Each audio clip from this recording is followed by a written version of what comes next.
should employers go about engaging their staff? What should they be doing to actually engage their staff with all the choices they have to make, with contributing to their pension, that sort of thing? From an internal scheme point of view, we were looking at this about 5-6 years ago, and we put together internally a matrix in terms of what we thought people needed in terms of financial education. And we knew we couldn't deliver it overnight. So we made it a 5-year plan, and we identified something like 30 different modules. Picking up on your point that when you look at the age of people, the young people want a different message to people talking in their early 50s about thinking about going into the journey in retirement against those in their 60s who have actually got to make a decision. So we put this together, and over the 5 years we've developed an internally branded Saving for Your Future, and we deliberately removed and played down the concept of pension, because we're talking about it as being savings. And each year we develop 4 or 5 additional modules as part of that communication plan. And also we've done it in a fun, engaging way. So we've developed what we call our Bolt family, because within our businesses, whether it's B&Q or Screwfix, we sell nuts and bolts. So we've developed these characters, animated characters, and we develop 4 or 5 DVDs each year and then send them out, because we've got about 355 B&Qs and over 400 Screwfixes now, so we're multi-site. And these are played as part of the team briefings in those stores and branches. And that's how we've tried to engage. And as the legislation's changed, each year we tweak it in terms of what becomes the priority to produce for next year's. So even though we had freedom and choice partway through this, we were able to then prioritise the education programme for the next year to make sure that we kept up to date with all the legislation changes. But the feedback we get is that people do engage to it. And the other development we did last year was introduce the concept of, again, picking up again on the theme of younger people. Younger people now use iPads and iPhones, etc. So we developed a game linked to it called Bolt to the Finish. And if you're an employee of the business, you can put your employee number in, play the game, and then literally at the end of the game, you can go into the trustee website where all the financial education is.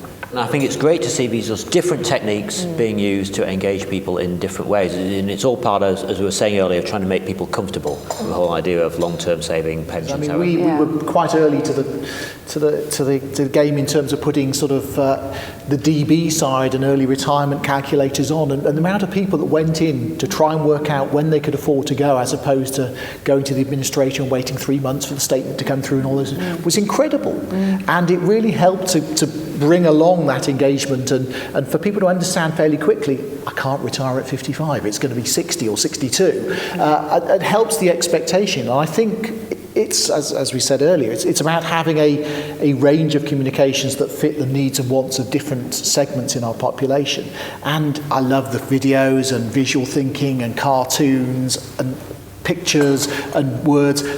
We have to recognise that we all learn in different ways, so we need to use all those media. Work because a written communication is incredibly dry, and because of the restrictions that trustees have or providers have about what information has to be in there, it's quite difficult to have the freedom to say how you really want to say it. I think the trustees have some clear responsibilities, and the employer has some clear responsibilities, and they're not mutually exclusive, but I think the trustees need to really focus about scheme communications in our world anyway. The employer has a very clear view, and it's not necessarily a view that's shared more widely because everyone's fearful of the word advice. But we have a very clear view that the employer has a responsibility to give employees access to financial advice. I think what's starting to emerge now is employers will pay for education. Now that education, a lot of it is seminars, might be webinars online, might have support materials, animation, webcasts, whatever. But they will pay for that.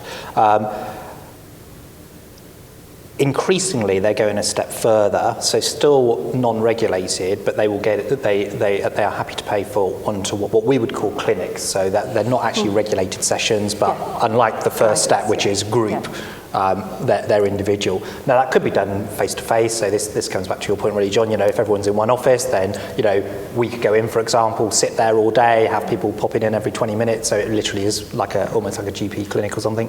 Or it could be done on the telephone, of course, if it's remote workers or whatever. So increasingly they're asking for that, but again they pay for it.